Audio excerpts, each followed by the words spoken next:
Hi guys, how are you all doing? I hope everyone is doing well and staying safe, especially if you're in Nigeria. Please try to stay safe. Keep your family safe. Check up on your family members and try to help out in any way you can with especially family and friends. So I just want to real quick um talk about the speech that we were awaiting and it finally came. I apologize if I look like I just woke up from sleep. I actually just woke up less than 20 minutes ago. It's not up to 7 a.m. in the morning anyways. I don't know the exact time, but I know that it's not up to 7 a.m. Anyway, so Nigerians have been saying that they need to be addressed by the president.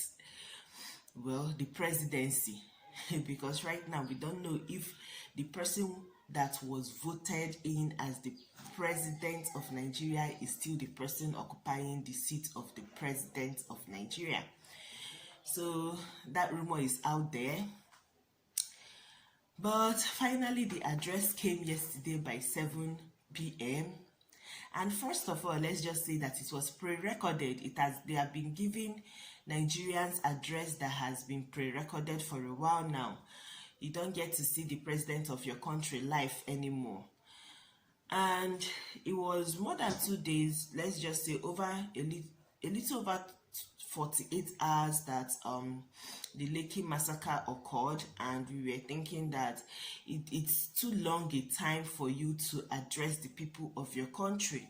You should at least the next morning come out and talk to us so that you calm down temper and all that.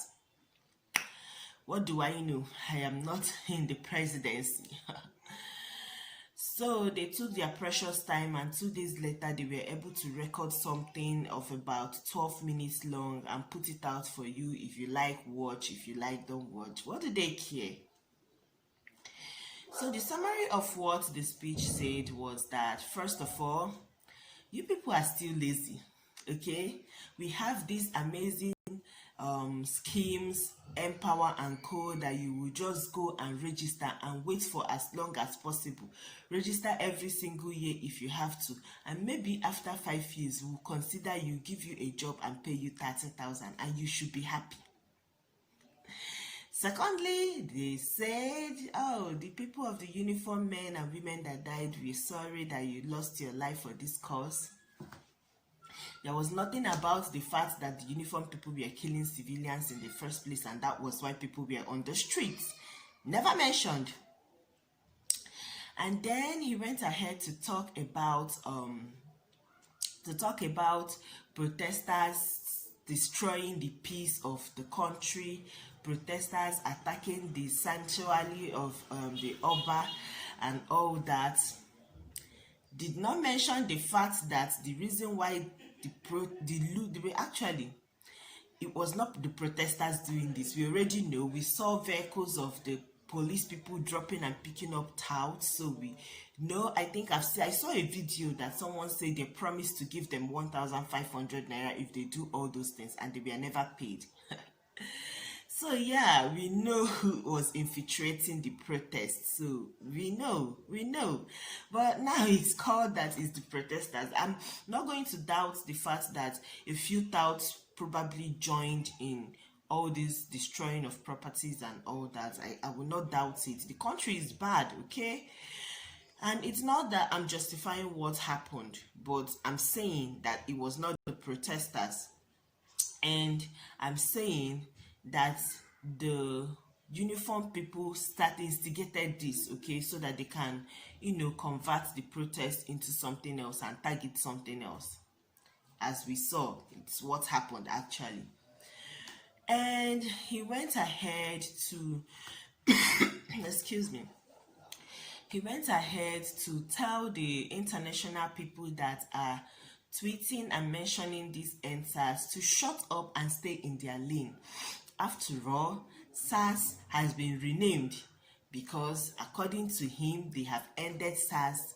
And he did not mention that as they were ending SARS, that they brought out SWAT, and that the people that are shooting us in the name of SARS are still going to be working for the SWAT.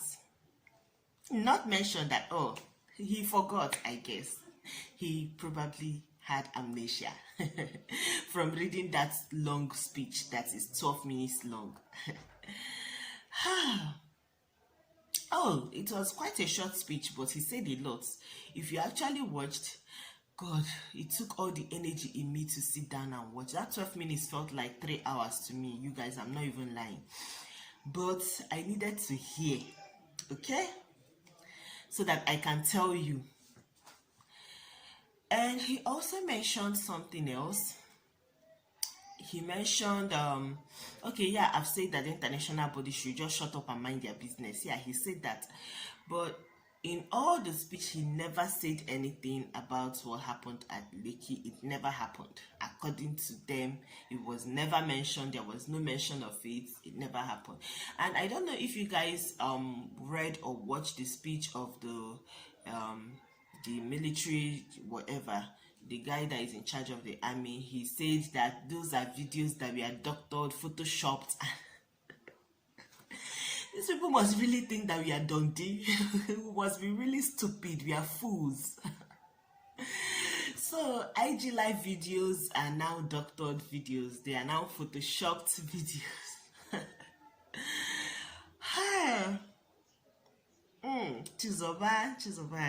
Chizobani. So yeah, they said it was photoshopped videos that are flying online.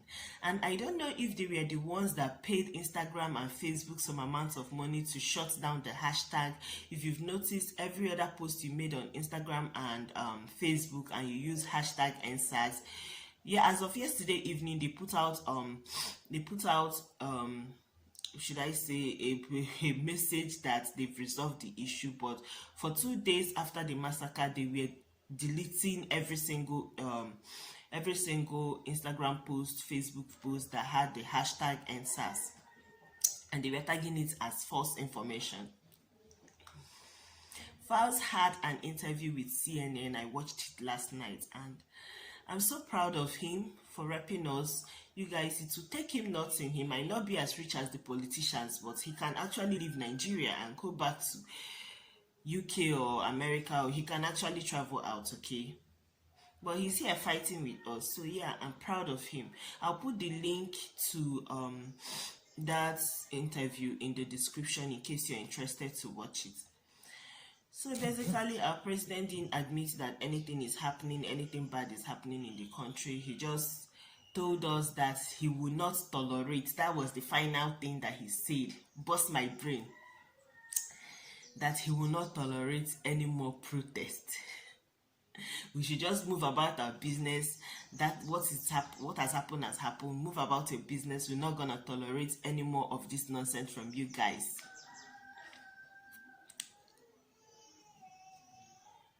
So yeah, that is it. But the life of these people that passed, you guys, it will not be in vain, okay?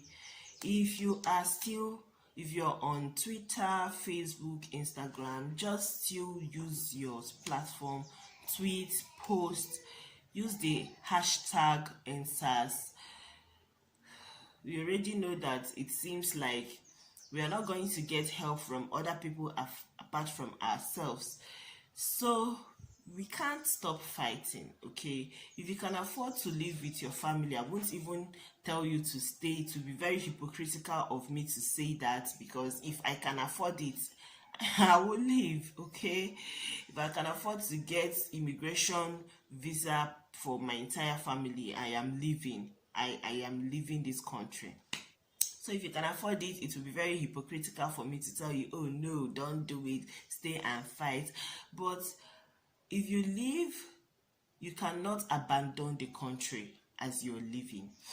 You can do things from outside. We see Nigerians from outside the country still putting their voice, doing street protests wherever they are, tweeting out, hashtag. Even a lot of people did donate. You guys, the donations was mad. Even after they shut down the Flutterwave accounts, people came up and still started donating Bitcoin and different account numbers. Nigerians are great. Nigerians are great. We know that there are few bad eggs here, but majority of Nigerians are amazing people. It's too bad that the bad eggs are even on top. Okay. So with all these things the president said, disturb the peace of the Oba's palace, he never mentioned that the palliatives that citizens of the nation were supposed to share for COVID-19 relief was stored in a warehouse. Did you see that warehouse? Things there would have been enough to feed every single family in Lagos, even if it is for just 1 week. The warehouse was packed.